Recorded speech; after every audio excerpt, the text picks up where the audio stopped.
ఓం నమః శివాయ. ఓం నమో నారాయణాయ. ఓం శ్రీ కర్మ నివారణ నరదృష్టి నివారణ కాళభైరవాయ నమో నమః. ఓం కాళకాలాయ విద్మహే కాళాతీతాయ ధీమహి తన్నో కర్మ నివారణ నరదృష్టి నివారణ కాళభైరవ ప్రచోదయాత్. హరి ఓం.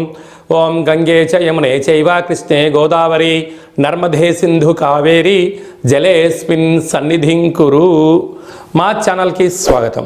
చూస్తున్న వీక్షకులకు, ప్రేక్షకులకు, ప్రియ కాళభైరవ భగవద్బంధులకి స్వాగతం పలుకుతూ మమ్మల్ని ఎంతగానో ఆదరిస్తూ ఉండబడినటువంటి ప్రియ సోదరీమణులకు, సనాతన ధర్మ సంరక్షకులకు, అలాగే జ్యోతిష్య అభిమానులకు, పుష్కర స్నాన ప్రియులకి స్వాగతం పలుకుతూ అందరికీ ఈ యొక్క నర్మదా నదిలో ప్రవహించేటువంటి నదికి ఈ సంవత్సరము పుష్కరాలు వస్తున్నాయి కనుక మనమందరం కూడా పుష్కర స్నానాన్ని ఆచరింపచేసుకుందాం. దేవగురు బృహస్పతి యొక్క ఆశీస్సులు పొందుదాం. ముక్కోటి దేవతల యొక్క ఆశీస్సులు పొందుదాం. గతించినటువంటి పెద్దవారందరికీ అక్కడ పిండ ప్రదాన కార్యక్రమాలు చేసుకొని వారి ఆత్మలను తృప్తిపరచుకొని వారు ఎప్పుడైతే గతించిన వారు ఆత్మ ఎప్పుడైతే తృప్తి చెందుతుందో మనందరికీ శ్రీరామ రక్ష కనుక వారి ఆశీస్సులు పొందే ప్రయత్నం చేద్దాం. 1/5/2024 నుండి 15/5/2024 వరకు పుట్టినటువంటి వారందరికీ కూడా ముందస్తుగా జన్మదిన శుభాకాంక్షలు. గతంలో వివాహం చేసుకున్న వారికి వివాహ వార్షికోత్సవ శుభాకాంక్షలు. ద్వాదశ రాశుల్లో గ్రహ గమనాన్ని ఒకసారి వీక్షింపచేద్దాం. మేషరాశిలో రవి మరియు శుక్ర సంచార స్థితి. ఏడాది తర్వాత గురు భగవానుడు సంచారం చేయడం, 12 సంవత్సరాల తర్వాత గురు భగవానుడు వృషభ రాశిలో సంచారం చేయడం, కన్యరాశిలో కేతు సంచార స్థితి, కుంభరాశిలో శనిచర స్వామివారు స్వక్షేత్ర సంచార స్థితి, మీనరాశిలో కుజుడు బుధుడు రాహు సంచార స్థితితో ద్వాదశ రాశుల్లో గ్రహ గమనాలు ఈ విధంగా ఉన్నాయి. సింహరాశి వారికి చైత్రమాస అమావాస్య సందర్భంగా ఎలాంటి విధి విధానాలు పాటించాలో ఈ వీడియోలో సవివరంగా సంపూర్ణంగా తెలుసుకుందాం. సింహరాశిలో ఏ నక్షత్రాలు వస్తాయనగా మఖా నక్షత్రంలోని 4 పాదాలు, పుబ్బా నక్షత్రంలో 4 పాదాలు, ఉత్తరా నక్షత్రంలో 1 పాదం కలిపితే సింహరాశి. చాలామందికి డేటా బర్త్లో లేనటువంటి వారికి పేరు యొక్క మొదటి అక్షరాన్ని అనుసరిస్తూ ఆ రాశిని తెలుసుకునే ప్రయత్నం చేద్దాం.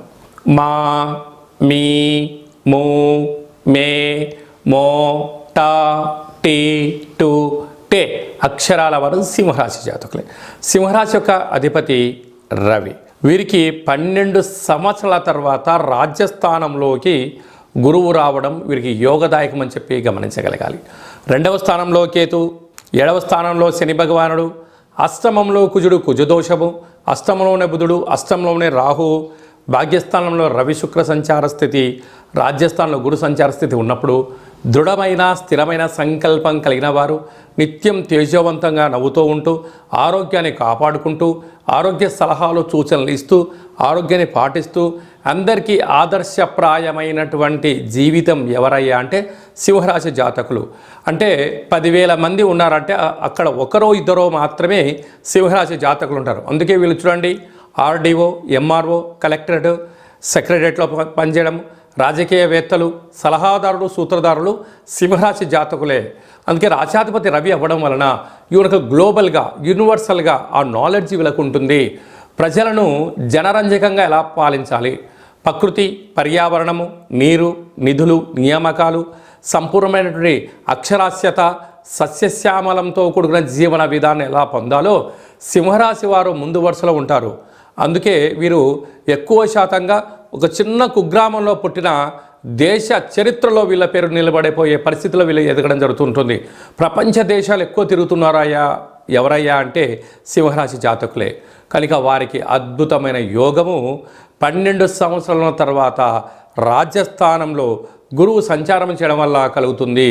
ధర్మం, న్యాయం, నీతి, ఆధ్యాత్మికత, సత్ప్రవర్తన ఎవరికైతే ఉంటుందో వారికి తిరుగులేని చక్రవర్తులు సింహరాశి జాతకులు అని చెప్పి గమనించాలి. కనుక ఈ చైత్రమాస అమావాస్య రోజున మీ యొక్క జన్మ నక్షత్రం రోజున పూర్ణిమ అమావాస్య తిథులు ఎందున దూరావాయు జల ప్రయాణాలు పెట్టుకోవద్దు. కారణం ఏంటో అంటే ఒకవైపు అష్టమంలో కుజుడు ఉండడం వలన శరీరంలో అనారోగ్యము, అంగవైకల్యము, ట్రాఫిక్ రూల్స్ని అతిక్రమించడము, చలానాలు కట్టడం, ప్రమాదాలు పొంచి ఉన్నాయి. కనుక ఇలాంటి కాల సమయంలో మీరు గృహంలో వీలైనంత వరకు కాళభైరవ స్వామి స్మరణ, కాళభైరవ స్వామికి కేసరి లాంటి నైవేద్యంగా చేసి గోధుమ పదార్థంతో ఆహారం ఏర్పాటు చేసి సునకపు మహారాజుల గారికి నైవేద్యంగా ఏర్పాటు చేయగలిగినట్లయితే అద్భుతమైన ఐశ్వర్యం, ఆనందం మీ సొంతమవుతుంది. మే నెలలో ముఖ్యమైనటువంటి పండుగల గురించి క్లుప్తంగా తెలుసుకుందాం. 1వ తారీఖు నుండి 12వ తారీఖు వరకు నర్మదా నది పుష్కరాలు. ఈ నర్మదా నది ఎక్కడ పుడుతుంది అంటే మధ్యప్రదేశ్లోని అమర్కంఠ్ అనే ప్రాంతంలో జన్మించి ఓంకార క్షేత్రం మీదుగా ప్రవహిస్తూ అంతర్ధానమైపోయే పరిస్థితి ఉంటుంది. అనేక నదులలో కలిసే పరిస్థితి ఉంటుంది. కనుక వీలైతే మనం అమర్కంఠ్ వెళ్ళడం, లేదు ఓంకార క్షేత్రం వెళ్ళి అక్కడ స్నానం చేసి గతించిన పెద్దవారికి పిండ ప్రదానాలు చేయడం వలన మనకంతా మంచి కలుగుతుంది. పెద్దవారి యొక్క ఆశీస్సులు, గతించిన వారి యొక్క ఆశీస్సులు మనకు శ్రీరామ రక్ష అని చెప్పి గమనించాలి. వెళ్ళగలిగితే పుష్కర స్నానం చేయడము చాలా మంచిది. మనిషి జీవితంలో కింద 16 పండ్లు పైన 16 పండ్లు ఎలా ఉంటాయో షోడశ అంటారు. అంటే 16 పుష్కర స్నానాలు చేయగలిగితే ఆ వ్యక్తికి పరిపూర్ణ జీవితము అనేటువంటి ఉంటుంది. 32 పుష్కర స్నానాలు చేయగలిగితే ఆ వ్యక్తికి ధర్మాత్ముడు, గుణవంతుడు, ఆయుష్యవంతుడు, ఆరోగ్యవంతుడు అవుతాడని చెప్పి మనకు వేదం చెప్తుంది. అదే కాకుండా దశదానాలు చేయడం యోగదాయకం. కనుక మనమందరం వెళ్ళి పుష్కర స్నానం చేసి దేవగురు బృహస్పతి యొక్క ఆశీస్సులు పొందుతాం. ఈ యొక్క నదికి మళ్ళీ తిరిగి 12 సంవత్సరాల తర్వాతనే మళ్ళీ పుష్కరాలు వస్తాయి. కనుక ప్రస్తుత కాలమానంలో మనం ఉన్నాం కనుక మనమందరం వెళ్దాం, నర్మదా నది పుష్కరాలలో స్నానం చేద్దాం, భగవంతుడి యొక్క ఆశీస్సులు పొందుదాం. అలాగనే వెళ్ళలేనటువంటి వాళ్ళు ఎవరైనా ఉన్నట్లయితే మీ యొక్క గోత్రనామాలు, మీ పేర్లు వాట్సాప్ ద్వారా పంపించగలిగినట్లయితే, గతించిన వారి యొక్క తిథిని అది పంపించగలిగినట్లయితే నర్మదా నదిలో పిండ ప్రదానాలు, పుష్కర స్నానాలు, అలాగనే కాళభైరవ హోమ కార్యక్రమాలు అక్కడ చేయడం జరుగుతున్నాయి. కనుక మీకు ఆ నర్మదా నది నుంచే వాట్సాప్ ద్వారా ప్రత్యక్ష ప్రసారాన్ని చేయించి చూపించి ప్రసాదంగా మీకు ఆ నర్మదా పుష్కర జలాన్ని మీకు అందజేయడం జరుగుతుంది. ఆసక్తి గలవారు ఈ కిందనే మనం సంప్రదించి పుష్కర స్నానానికి సంబంధించినటువంటి వివరాలు తెలుసుకొని మనము పుష్కర స్నానాన్ని ఆచరింపచేద్దాం, ధర్మాన్ని కాపాడుకుందాం, భగవంతుడి యొక్క ఆశీస్సులు పొందుదాం. ఇంకనూ మనం విజయం సాధించగలగాలి అన్నట్లయితే ఈ యొక్క పాత్ర కంచు పాత్ర అంటారు. ఈ యొక్క పాత్రలో 12 రాసులు అచ్చు వేయడం జరుగుతుంది. ఈ యొక్క పాత్ర యొక్క విశిష్టత ఏమిటనగా స్వర్ణాకర్షణ కాళభైరవ అక్షయ పాత్ర అంటారు. అక్షయము అనగా నశించబడినటువంటిది. ఒక్కసారి చూద్దాం.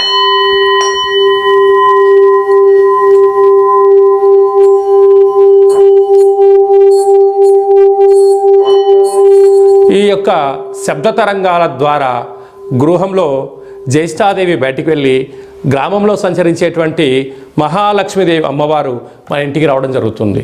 మానవుని శరీరంలో చక్రాలు వికసించి మనం ఏదైతే అనుకుంటామో దాన్ని విజయం సాధించడం కూడా జరుగుతుంది.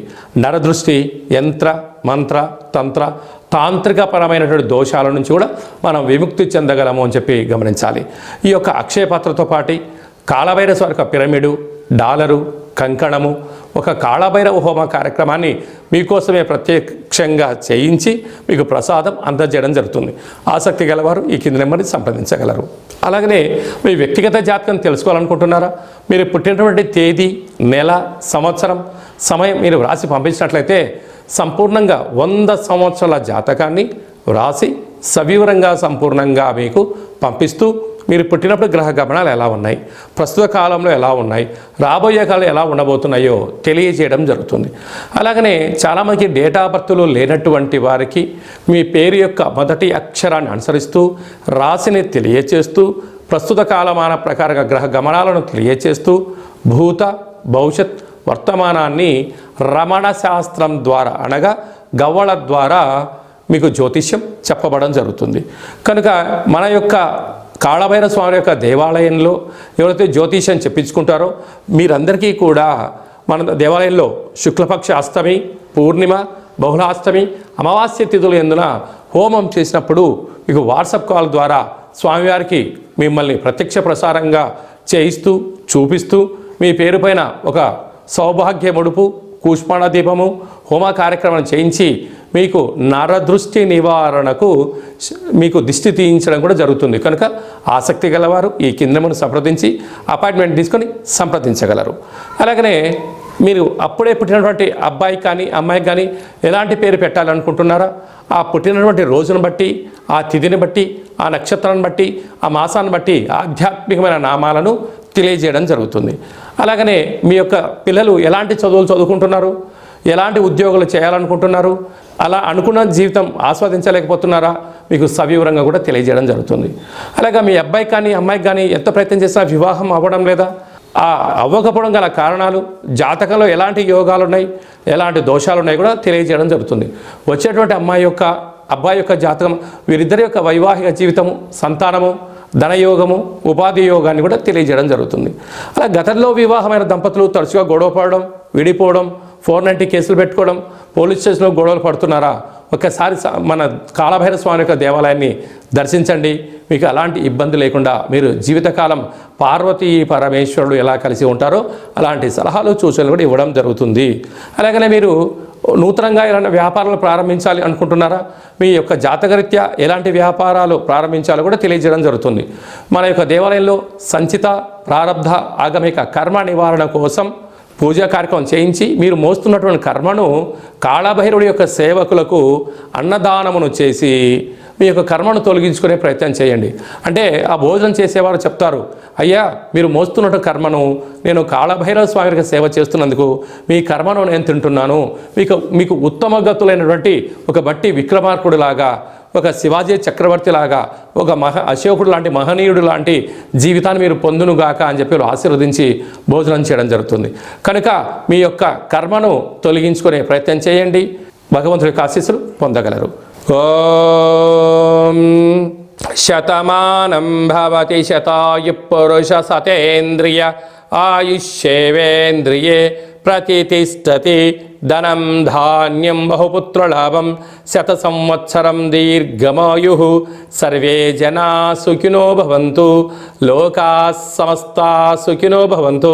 సర్వం శ్రీ నర్మదా నది బృహస్పతి దేవత అనుగ్రహ అచితాంగ కాళభైరవ రుద్ర దేవత అనుగ్రహ ప్రసాద సిద్ధిరస్తు తదాస్తు.